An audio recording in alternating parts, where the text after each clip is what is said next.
Je suis Olivier. Je suis Olivier, donc du blog Euclide. Ouais. Et je suis une personne que Fred cherche à interviewer depuis 2 ans. Bah oui, parce qu'en fait, tu as plein d'histoires intéressantes à raconter. Donc, tu fais à la fois du réel et du virtuel, parce que là, par exemple, tu vas animer une présentation un peu un mini Web Connect, mais dans une région française. Alors effectivement, le 1er décembre, je co-organise avec 4 acolytes la 8e édition de WIA, qui est Webinals, qui va proposer donc une dizaine de conférences, dont notamment en conférencier Jean-François Ruiz et Sébastien Roudet, sur les différents thèmes marketing, technique et entrepreneur. Donc ça, c'est une partie réelle, comme quoi on peut être sur le net et avoir une présence physique. Donc il y aura 50, 100, 200 personnes passionnées du web et des startups donc dans les Alpes, hein, c'est ça 200 personnes qui vont venir skier dans les Alpes, oui. D'accord. Alors ça c'est le physique, donc on sait très bien que c'est important de rencontrer les gens en face à face, en vrai de vrai, pour pouvoir mettre en place des partenariats. Mais il y a également le virtuel, hein, parce que c'est un petit peu ton travail, d'aider, d'accompagner les gens sur Internet. Tu m'as parlé d'ailleurs d'un de tes boulangers, c'était assez amusant, j'aimerais bien que tu en parles un petit peu, comment c'est né cette histoire du boulanger Twitter. Le boulanger. Alors le boulanger, tout le monde m'en parle, effectivement, c'est une opération qu'on a lancée donc avec le boulanger sur Twitter. Donc Twitter, c'est du virtuel, et le boulanger, c'est du réel. Vous n'allez pas chercher votre baguette sur Internet. Vous pouvez vous la faire livrer, mais à mon avis, la majorité des gens ne vont pas faire ça. Un jour, j'ai une personne qui vient me voir et qui me dit j'ai besoin d'un Twitter. Je dis oui, vous venez de la part de qui? Vous voulez quoi? Vous voulez que je vous fasse un site Twitter? Non, je veux le truc avec le A entouré, là, et puis avec mon nom. Oui, c'est quoi votre profession? Je suis boulanger. Ah, tu dis, c'est un peu bizarre. Ouais, et vous allez faire quoi avec le Twitter? Ah, ben je sais pas.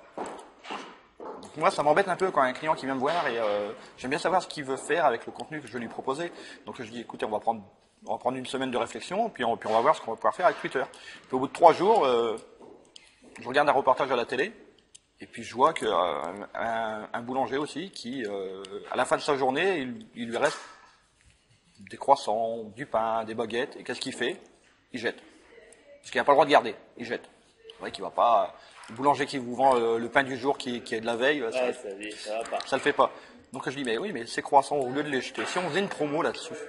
Donc je lui ai proposé l'idée et je lui ai dit, on va faire ça, on va faire un test pendant 2 mois, parce qu'il faut quand même, comme il n'avait pas de communauté Twitter, il faut quand même gérer ça. Donc en 2 mois, on va mettre en place la communauté Twitter et une opération où clairement en disant, suivez-moi sur Twitter pour bénéficier de réduction. Je savais pas si ça allait prendre. C'est plutôt un modèle américain qu'un modèle français. J'ai de la chance, mon boulanger se trouve près d'une école. Donc qui dit école dit maman, les mamans qui ont besoin de nourriture pour leur enfant à la sortie de l'école. Donc on a mis en place un excellent outil qui est conçu par Jean-François Ruiz, Socialomate, une séquence qui fait que quand une personne s'inscrit sur Twitter, tous les jours, à 16h ou avant 16h, elle reçoit un code promo. La promo du jour, c'est par exemple pour avoir accès à un croissant gratuit pour 4 achetés, rendez-vous sur cette page, allez récupérer le code. On a tenté le coup, comme ça. Et puis, au bout d'une semaine, pas de nouvelles, c'est bien en place. Moi, je regarde les statistiques, je vois que c'est cliqué, que ça marche. Son nombre de followers augmente. On n'est pas sur des 3000. Il n'a peut-être pas 3000 clients, il a peut-être... Voilà, donc on voit 20, 50, et puis j'entends parler autour de moi dans la ville, mais t'as vu cette opération, tout, on peut avoir des promos. Donc la promo, on l'a aussi relayée le dimanche, parce que le dimanche, on a toujours des personnes qui commandent des gâteaux et qui viennent pas les chercher, parce que voilà, finalement. Donc qu'est-ce qu'il fait avec les gâteaux? Il faut pas les garder éternellement. Voilà, et même s'il est facturé au client, ça lui reste. Donc il va pas tous les dimanches manger les restes ou donner aux personnes qu'il connaît. Donc pareil, promotion. Et pendant 15 jours, j'entends pas parler de mon boulanger. Moi, je désespère parce que j'arrive pas à le joindre directement. Il est toujours débordé, c'est toujours comme ça. Et puis, 15 jours après, il m'appelle et il me dit, je vous dois combien? Je dis, comment? Il fait, ben oui, je vous ai pas payé pour le travail qu'on a fait. Et je dis, mais oui, mais on va voir au bout de 2 mois. Il fait, non, c'est bon, le test, on l'arrête. C'est bon. Il fait, il y a certains jours, il me reste pas assez de croissants ou de gâteaux à fournir en promotion. Ah ben il est passé alors. Donc il me dit, à la limite des stocks donc disponibles. on est bien dans la limite des stocks disponibles. Mais il fait, mais Mais ça m'embête, donc ça a marché plus que prévu, parce que c'est clair qu'il lui reste pas énormément de choses, mais bon, c'était de la consommation qui était jetée, alors que maintenant c'est de la consommation qui est vendue, donc ça lui rapporte. Il fait moins de bénéfices, mais il en fait toujours, donc voilà. Donc il a plus de clients maintenant grâce à ces opérations-là. Donc en plus, il a plus de clients, parce que les personnes qui allaient chercher leur pain ailleurs, elles sont peut-être venues donc, chez lui. elles viennent voir pour la promo, mais elles repartent pas qu'avec la promo. La promo, c'est fait pour attirer. C'est comme Carrefour. Quand Carrefour vous fait une promo, vous allez pour la promo, mais vous repartez avec autre chose. Ouais. Là, de la même façon. Donc, et depuis, est-ce que tu as d'autres clients qui t'en ont parlé et qui voudraient avoir un petit peu la même chose? J'ai d'autres clients qui voudraient avoir un peu la même chose, mais c'est un peu difficile à mettre en place. Quand on parle d'un plombier, on n'a pas il n'y a pas de stock. On n'a pas affaire à un plombier tous les jours. On va peut-être relancer une opération avec un boucher. Ouais. Pareil, sur de la viande. Mais lui, c'est un peu particulier parce que la viande, ça ne sera pas tous les jours. Étant donné qu'il la garde, il a les frigos. Donc ça sera plutôt quand il y aura... Même les gens peut-être un peu moins confiance sur de la viande qui est en fin de date ou choses comme ça, c'est peut-être un peu... Mais de toute façon, lui fait déjà de la promo sur affiche, sur affichage. Donc les gens sont habitués à la promo. Maintenant, on va dire, la clientèle de ce boucher-là, c'est une clientèle qui est plus vieille. Donc il va falloir le faire comprendre, les éduquer à Twitter. On a eu de la chance parce que justement, donc il est près d'une école, donc il y a des enfants, donc les enfants, il y a des parents, donc c'est des personnes assez jeunes qui ont l'habitude des nouvelles technologies. C'est vraiment un ensemble. Maintenant, d'autres boulangers m'ont demandé de refaire la même opération et maintenant, il y en a un autre où également je suis en études, mais on n'est pas dans le même secteur, il n'y a pas d'école à côté, donc il faut trouver autre chose. Ouais. Alors, qu'est-ce que tu as fait comme opération un petit peu originale, justement, sur les médias sociaux, quoi? Parce que là c'est quand même quelque chose qui sort un petit peu de la norme. Est-ce que tu as d'autres idées d'opérations, que ce soit via les autorépondeurs, un mini-site internet, Facebook, Twitter, etc. Qu'est-ce qu'il y a comme petites applications qui peuvent vraiment se faire sur un petit commerce, quelque chose un peu traditionnel? Ce que je dis toujours, c'est qu'on peut tout faire sur Internet. Après, il faut voir la stratégie. C'est comme mon boulanger qui vient me voir, qui veut jouer à Twitter. Il m'a montré des devis d'agences web qui lui créaient un compte Twitter, qui alimentait automatiquement le compte Twitter. Chose que je fais également avec lui. On met des recettes tous les jours sur comment faire tel gâteau, comment faire votre pain vous-même. Donc il apporte un contenu. C'est la stratégie. Tout est affaire de stratégie, que ce soit Google+, Facebook, Twitter, même YouTube. YouTube est également un réseau social. Donc on peut s'abonner, avoir les mises à jour, on peut avoir tes vidéos sur YouTube, on peut s'abonner à chaque fois qu'il y a une nouvelle vidéo, on reçoit. Donc c'est l'échange qu'on veut avoir et ce qu'on va voir. Est-ce qu'on veut augmenter son nombre de visiteurs, est-ce qu'on peut augmenter son nombre d'acheteurs, son nombre de clients potentiels, sa liste. On peut tout faire, c'est vraiment au cas par cas. Alors justement pour YouTube, qu'est-ce que tu as fait comme cas de figure de génération de trafic ou d'augmentation de visibilité? Est-ce que tu as un cas d'école ou deux? J'ai plusieurs cas d'école qui sont limites. Alors vas-y, comme ça on va pouvoir rigoler un petit peu. Qui sont en limite entre guillemets. C'est-à-dire que YouTube vous offre la visibilité sur votre vidéo en fonction du nombre de vues et en fonction du nombre de likes, le pouce vert ou le pouce rouge sur votre vidéo. Et donc, quand on débute, c'est un peu difficile d'avoir énormément de trafic sur une vidéo. Donc, on débute, on va avoir quelques vues, on dit à nos amis d'aller voir, de mettre un pouce vert et tout. Et puis, moi, j'ai l'habitude d'utiliser, je bosse avec le monde entier. C'est-à-dire que je bosse avec des prestataires qui sont au Japon, mais également des prestataires qui sont au Chili. Donc, je bosse en fait 24 heures sur 24, 7 jours sur 7.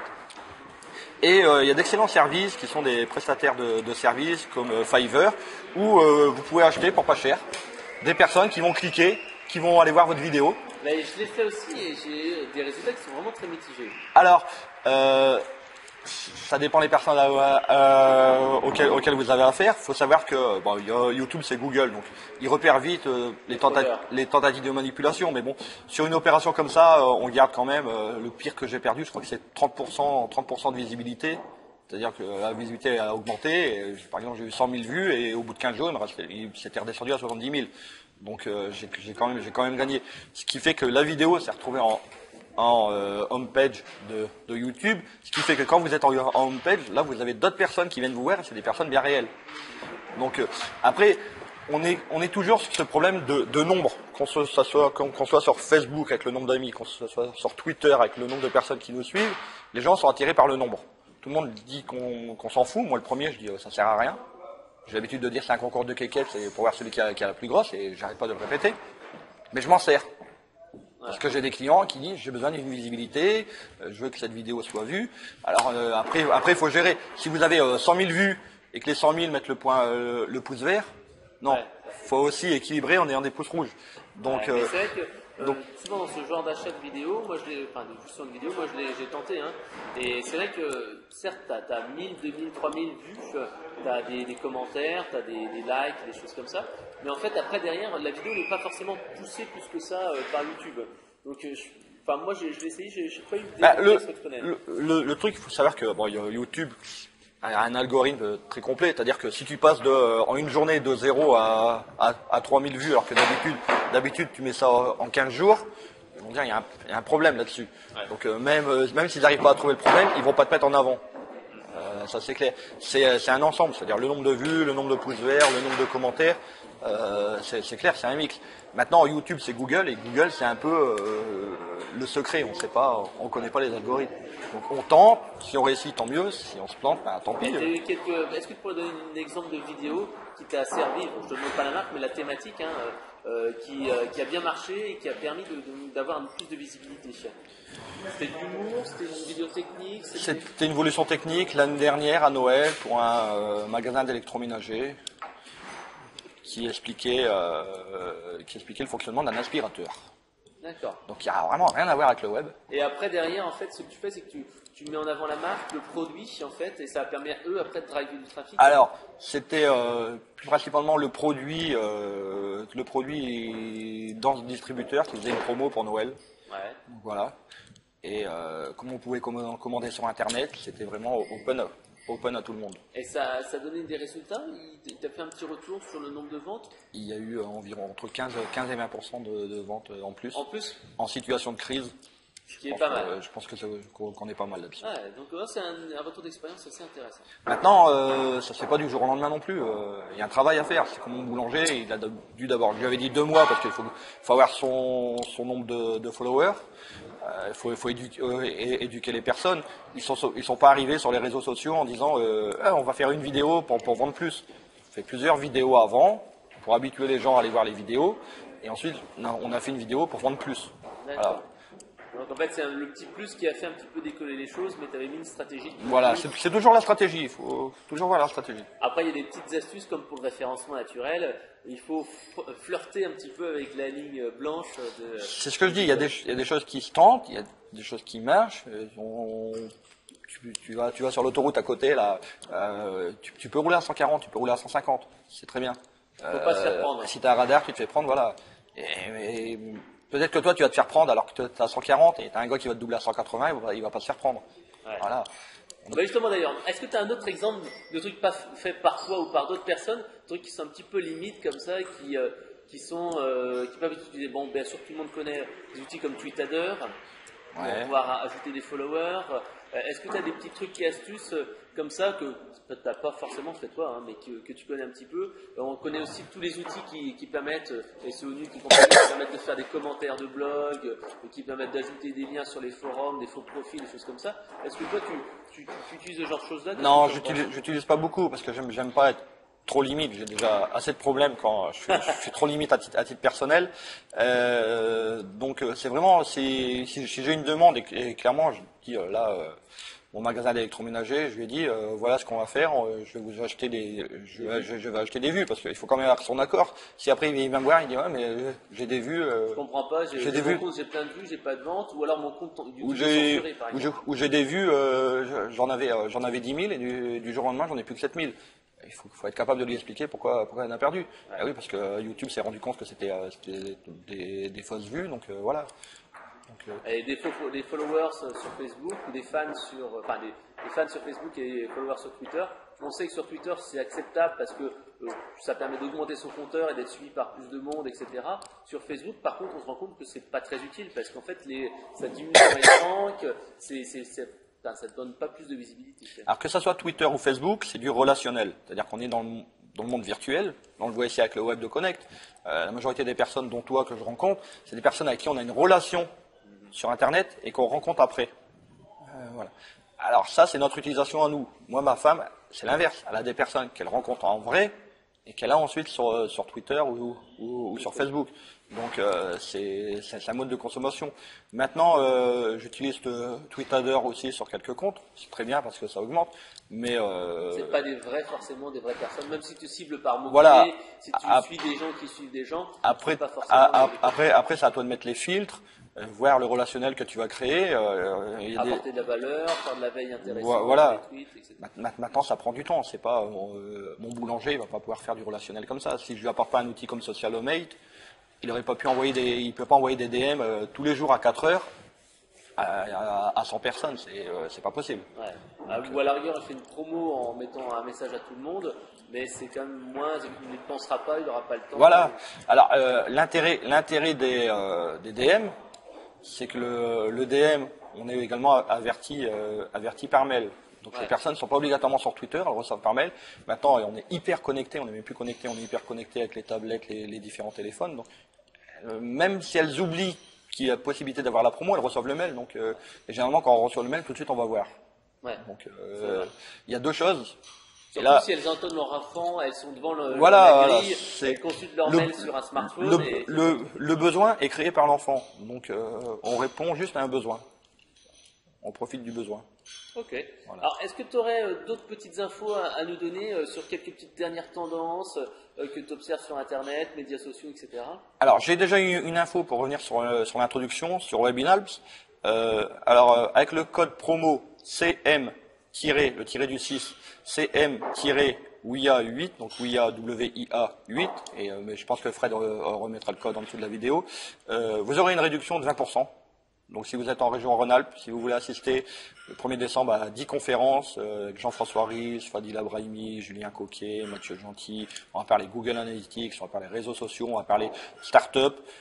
Si vous êtes intéressé, le code de réduction de 20% de réduction. Donc, normalement c'est 50 €, c'est ça? 50 €, donc ça fait 40 €.